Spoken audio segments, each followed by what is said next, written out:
Welcome back to Roompact's ResEdChat podcast, where we highlight cool people doing cool things and we talk about cool topics related to college student housing and residence life.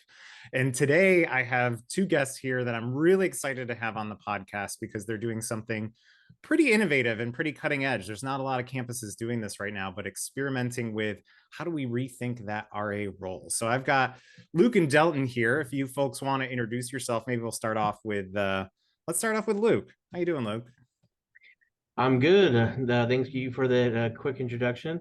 My name is Luke Hams. I'm the director of residence education at Arkansas Tech University. I hail from Wisconsin, so I did my undergrad at the University of Wisconsin-La Crosse, and then went over to Oklahoma State University for my grad work and worked there for a year or two professionally. And then I ended up here in Arkansas Tech University. Awesome. Great. How about you, Delton? My name is Delton Gordon, and I serve as the Associate Dean for Residence Life at Arkansas Tech University. And from born and raised in Oklahoma, did my undergrad at Oklahoma State and grad work at Emporia State, and here at Arkansas Tech for about 5 years now, leading our department. Great. Great. Well, thanks for having you. I kind of queued us up a little bit here about our topic today, but one of the things that we've been running here at Roompact is a series on what's the future of the RA role, what's the future of the RA position, what does that look like? And another thing that I've noticed is at every conference I go to, any session that even remotely touches this topic is a jam-packed full room. So it's something people are really talking about. And why I wanted you to have on the podcast today is you're actually doing something about it. So you actually have gone through, am I right? It's been about a year that you've been really in earnest experimenting with something? From conversation to putting it in action, it's just a little over a year, about 13 months. Great. Yeah. Well, tell us a little bit. How did that come to be? What were the conversations that led to you kind of rethinking and restructuring the RA role? So it started, I had read the Leadership Exchange from the NASPA publication that they put out. And there was an article, I think George Washington University had implemented something like this right after the pandemic. And it kind of piqued my interest. We say it a lot in student affairs about how our students, population we serve changes every year, and that we've got to be creative to meet their needs. And we've kept the RA position very much the same as it has been for when I was a student staff member, 20 some odd years ago. And so it made me think that there could be a different way to do this, a way to make it more valuable to the student who we're hiring and more valuable to us as a department. And that's what set us on that journey. Yeah.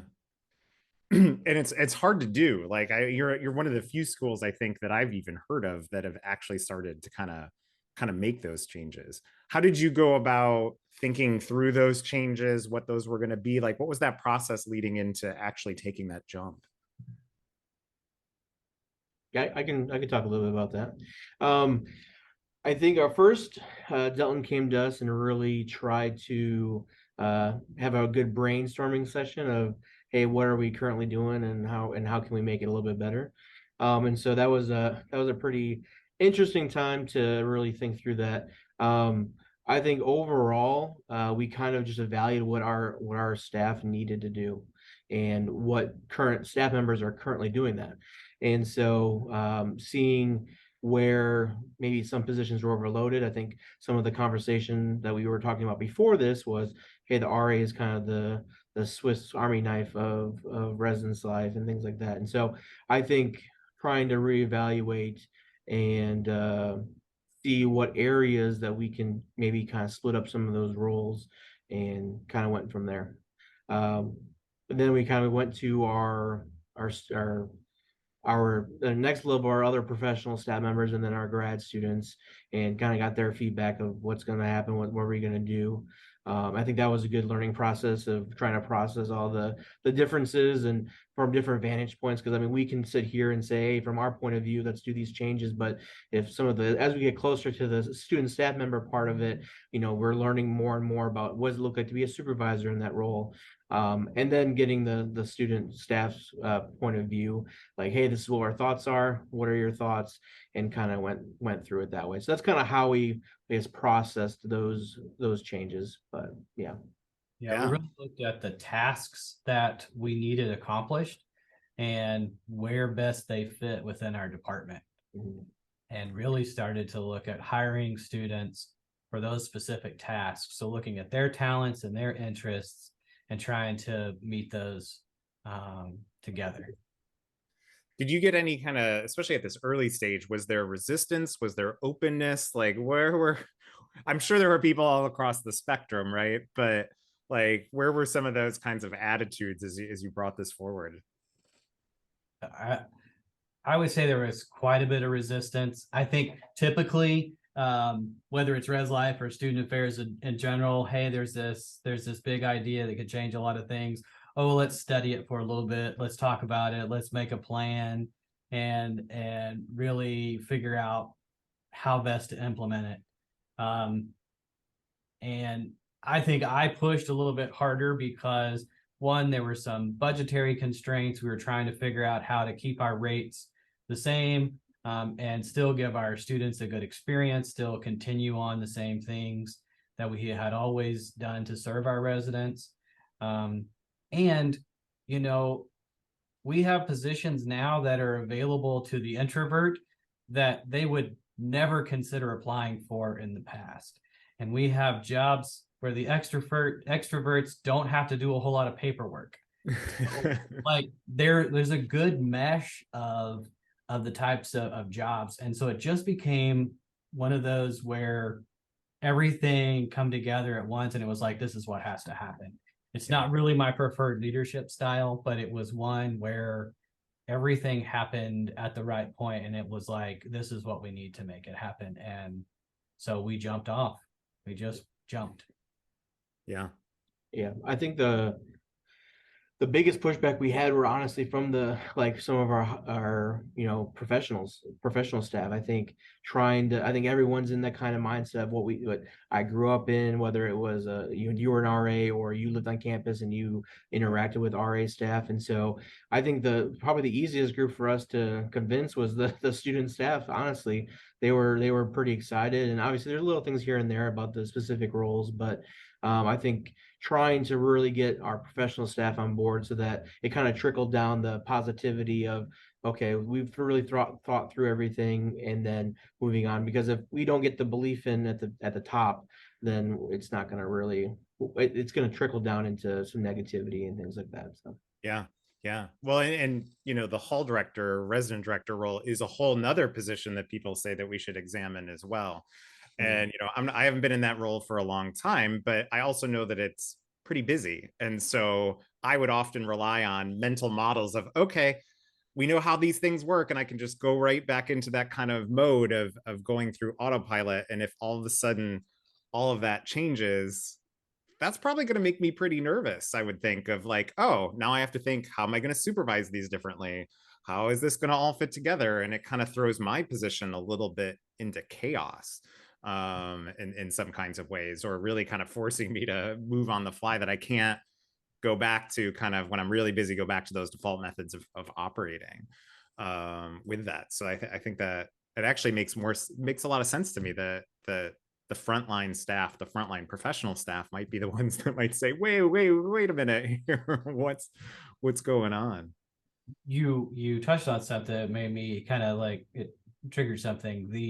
This is similar to the conversations we've had about moving to a residential curriculum model versus a programmatic model. And so a lot of those things, the unintended consequences are everybody's role changed. It wasn't just the student staff position that changed. But what I think is important for our residential education team is, one, to know our residents, know who they are, what's going on, to be able to reach out before there's an emergency, to get a pulse on them. So that's the important piece is we've really focused our RA job, that role, in getting to know their residents. They do the security rounds like typical, but the other piece is really put a door deck up and know who your people are. Get to know them, talk to them, interactions, lots of one-on-one stuff. And then the RD is supporting those student staff members by also knowing what resources to get those students, how to infuse the homesickness and those types of things into our other areas. And so it really is very similar to that whole approach to changing the program model to a curriculum model. And it's just slightly different, but it makes a huge difference. Yeah. Yeah. I to me, the kind of curricular movement along with this idea of we need to rethink some roles are linked.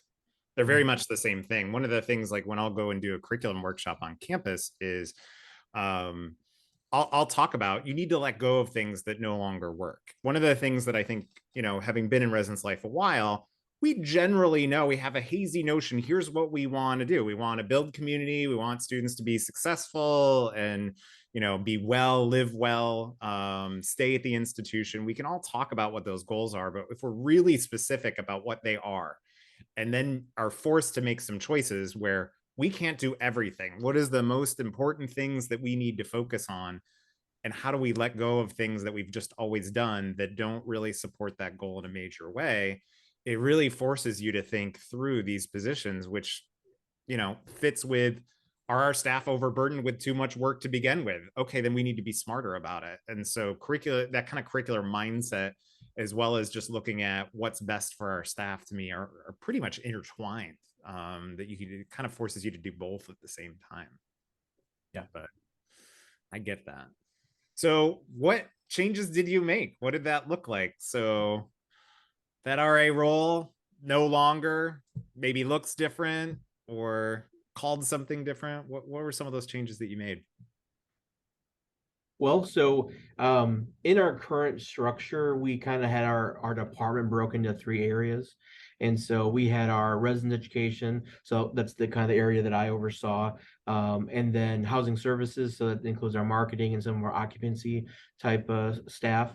And then our facilities, basically area of our department. And so when we were breaking down, it kind of made sense for us to kind of look through that lens when we started creating these changes. And so we previously had positions in these areas. So we had the traditional RA, we had our community assistant, which was basically our LLC liaison staff member.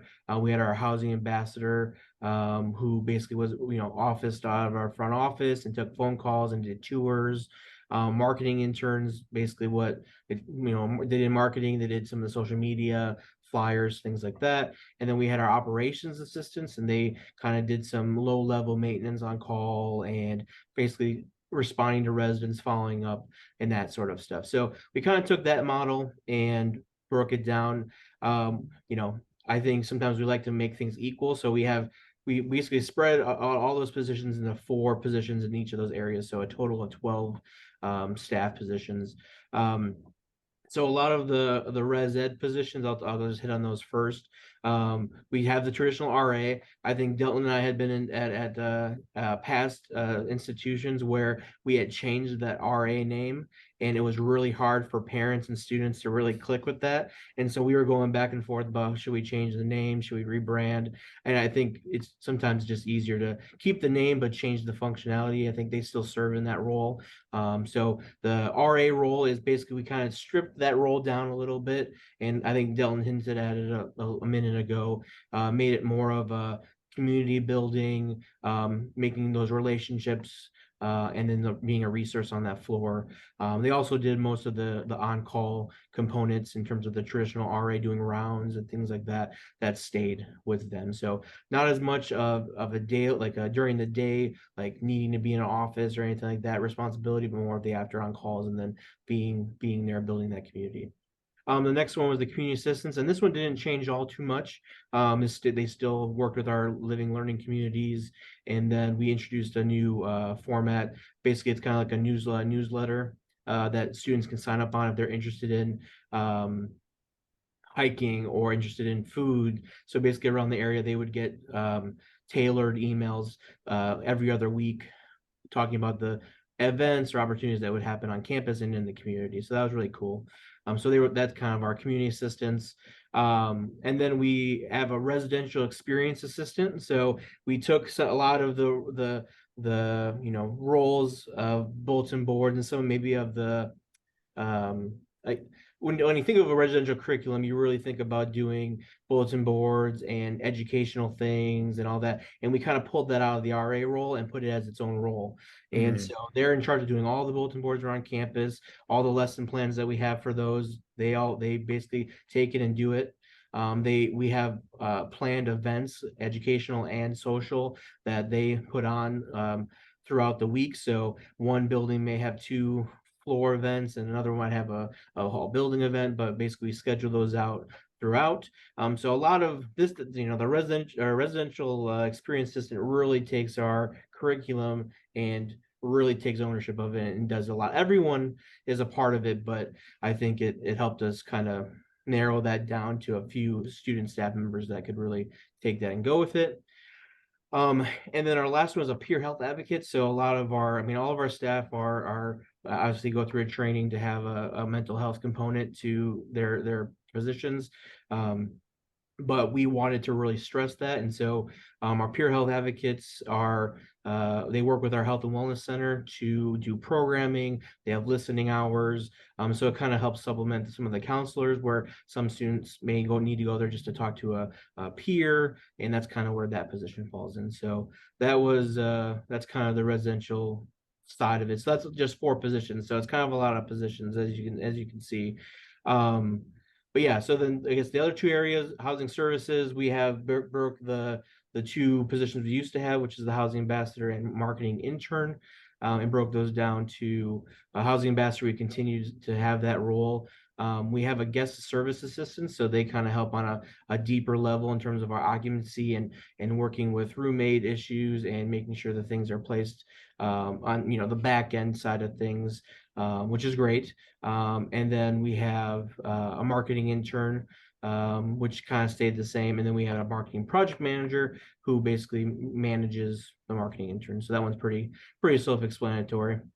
And then our facilities operations staff, we used to have operation assistants and we still do, but we kind of transitioned that elevated role. So we have building managers now, and so they take a lot of the facilities type things off of our entry level professionals, or in our case, they're graduate students, our resident directors, and they kind of handle a lot of the day in, day out facilities aspect of our buildings.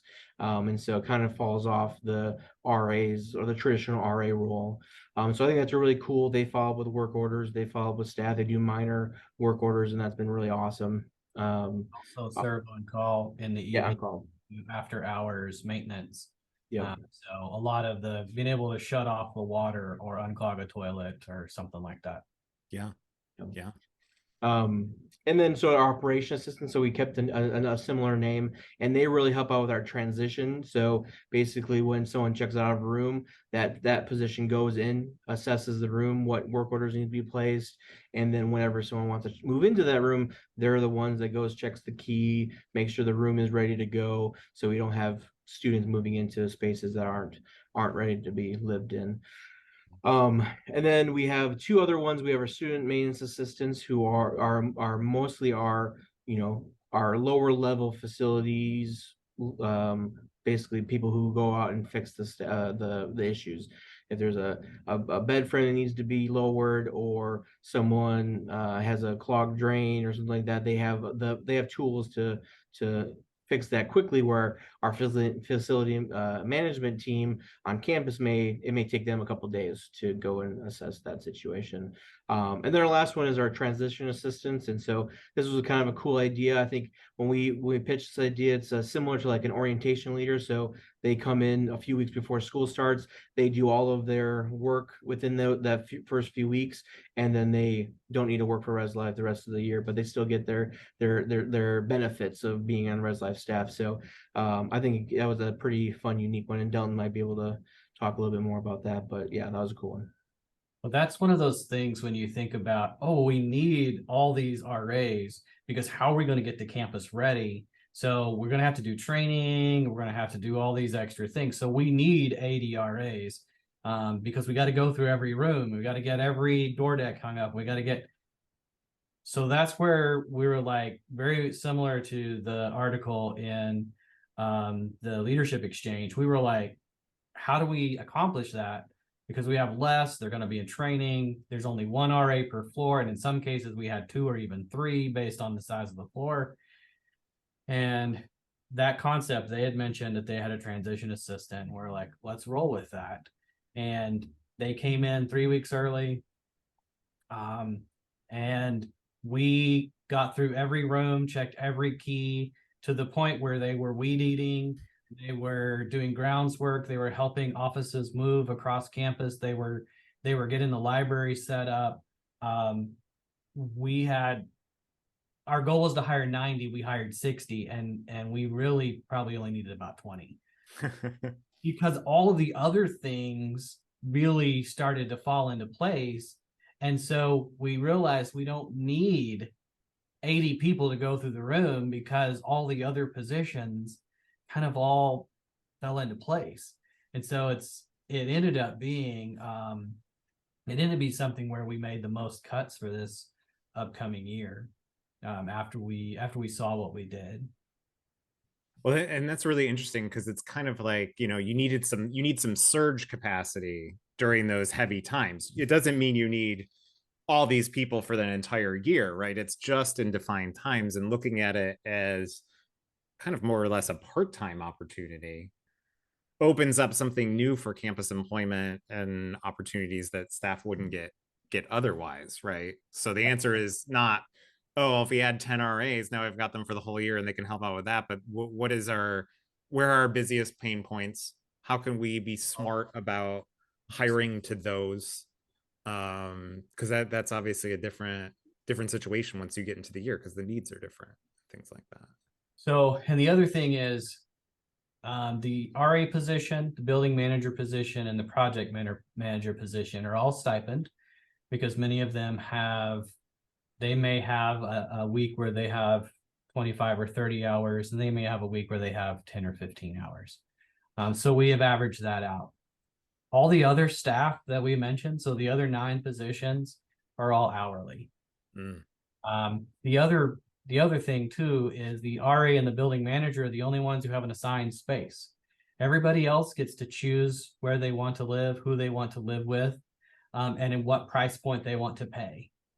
And that has made a huge difference too, because we had so many people who were like, would be a great RA.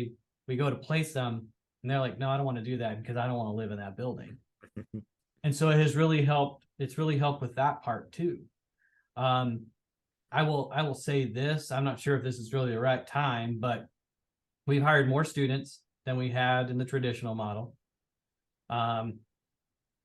Because most of them are working hourly, we're actually spending less. And every single one of our students receive a 25% discount no matter where they live. And so we're actually spending less money than we spent. We have more students that we're being able to serve. More students we're being able to help afford college, and we're being able to get more stuff done. It has really been the best of both worlds. Yeah. And it also seems like too, like from the way you've described it to me, it sounds like you're giving more significant leadership opportunities to those students because their role is more narrow and more defined. I feel like that would probably mean they take more ownership in it. Like, this is what I do, and so I'm gonna step into this role more deeply than when an RA is pulled in 50 different directions. It almost feels like they maybe can't be a leader in all of them. Was that something you experienced with this change? Yeah, 100%. Yeah. Well, I was going to say we have a lot of nursing students and psychology students who are doing the PHA work, working with our health and wellness center, because of the work that they want to do. So that's a great opportunity for them to say, oh, I've helped operate a biofeedback lab. So these are types of things that fit a little easier on their resume for what they want to do in their career. The ones in our maintenance are like, oh, we're learning how to do this. This is going to come in handy. Like I can now fix the things in my room, or, these are good skills for me to have in life. Yeah. And, again, those extroverts who really like to go out and do things, they have an opportunity, and there's not just a whole lot of paperwork. The other great thing too is every single residence hall floor has a program every month. So, and every building has a program once a month. So for us, that's 45 programs a month that happen. And how did we accomplish that? Well, it's only 4 or 5 different programs presented 45 different times. So each building gets a mixture of those 4 or 5 programs. And so purchasing supplies, we buy stuff, and then if we need it we don't have to buy stuff if we don't use it for the next time, or we find out days and times. So we might have a program on a Tuesday at 3:00, and we might have one on Thursday at 9:00 at night. We'll have floors mixing together because, I wanted to go to that because I heard my friend, but I wasn't able to go to this one, so I was able to go to a different time. Yeah. So curricularly, we're doing the lesson plan, we're putting this together, and we're presenting it multiple times, but on a convenient schedule for our staff and for the students. Yeah.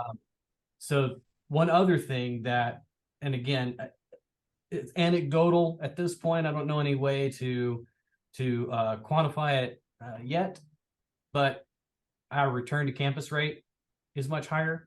We had 252, which is 252 more go through our renewal process than we had last year. And that's about a little over half our spaces were filled with returners. And that's typically closer to the, 40%.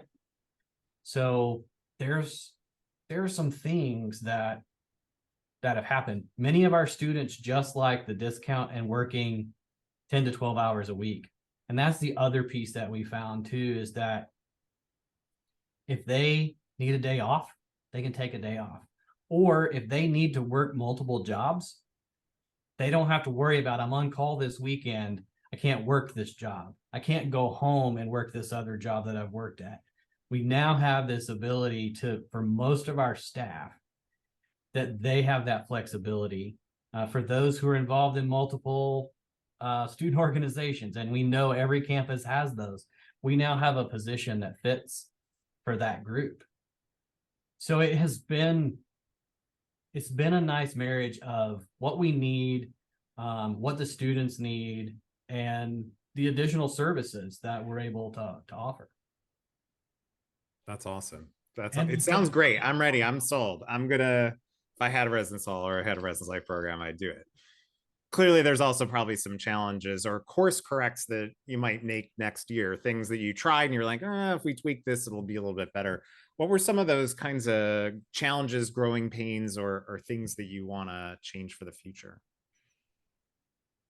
Yeah, I think I kind of hinted at this earlier, but I think we may have overextended some of our positions, right? I think in terms of making them the responsibility that they had wasn't enough, I guess is probably the best way to put it. I think we realized to try and get 4 positions in each of one of our areas, I think made some of the roles pretty limited in their scope.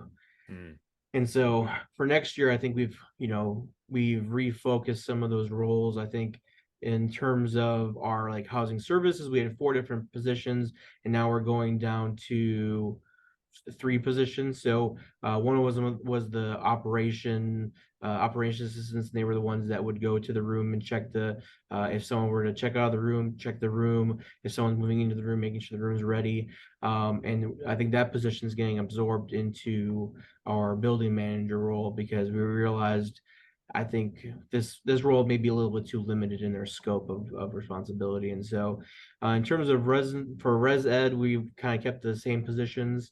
We have reduced some of the hours that we are providing just because we weren't using them this year, and we had all kind of assessed that. But in terms of those roles, I think we're keeping them very similar. For our housing services positions, we realized that our housing ambassador and our guest service assistant role were really close, and they had very similar responsibilities.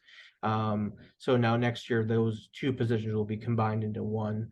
And so trying to get a good fit of the role, right? And that might change from year to year. And I think it's okay to kind of assess what the needs are for that upcoming year. But I think, yeah, we kind of pulled back a little bit from some of the, the splitting that we originally did. Yeah. Yeah, I think that's probably it. There was a lot of overlap or confusion about what the difference was in some of those positions. Quite frankly, we saw about 75% usage of our budget for each month. So that really made us kind of like, here's what we budgeted, but here's what we're using. And so and we budgeted in extra time for training because hourly staff, now we have to pay them for that. The other bonus is our staff meetings don't last nearly as long because students get paid for their staff meeting. And it's like, if you don't need to have one, just let's not have one. Like, right. And this is very task oriented. So just evaluating that piece. And it's allowed us to be able to hire a few of those to stay and work during breaks. Many of our students worked until we closed for winter break. Many of them come back early and work and get a few hours before school starts. And so really our office coverage, we have a student in our office during spring break. So it's not just a covering lunch. I mean, we wouldn't be able to run our office to the level we do without the student staff members that we have. But we'll get to a work order in 15 minutes because we have the staff to do so. And that's great customer service. Yeah. Yeah. Lots of great options there. Lots of great benefits coming out of it. If folks wanted to go down this path, so if I'm someone working on another campus and I hear what you're talking about and I said, great, I'm sold. What advice would you give them, or any guidance or pointers of things that you learned along the way of saying, here's how we would suggest you go about thinking about this or doing this? What advice would you give them? I can start. I think the biggest thing in especially a big shift like this, I think being transparent with everyone. And so I think obviously you got to work through and kind of get the pieces here and there from, going from professional and, our resident directors, our grad students, and then obviously getting the feedback from the student staff. I think starting with good and then adding some of the key stakeholders as you continue to really develop the plan. Similar to what we did, I think Delton did a very good job of being transparent about, hey, this is the time frame we have to do this in. Can we do it? What is this going to look like? How do we need to communicate to our campus partners? How do we need to communicate to our own staff? And so I think the more transparent, the better. And sometimes it's okay to get some harsh feedback, because I think that maybe that's what's going to make it work and make it better in the end goal. But yeah, just making sure that you're taking the time to do that and don't rush through it. And then, meet with the RA staff and say, hey, your jobs are all changing. And they'd be like, what's going on? So yeah. Yeah, that wouldn't go over well, I don't think. No. We did several interest sessions with our current student staff to talk about those changes. We made a couple of those available, virtual meetings, so that we could kind of roll through, record them, and send them out so that we could answer a lot of those questions. I think it is really sitting down with your team. What are the things that you need to accomplish? What are things that either at your institution students are capable of doing?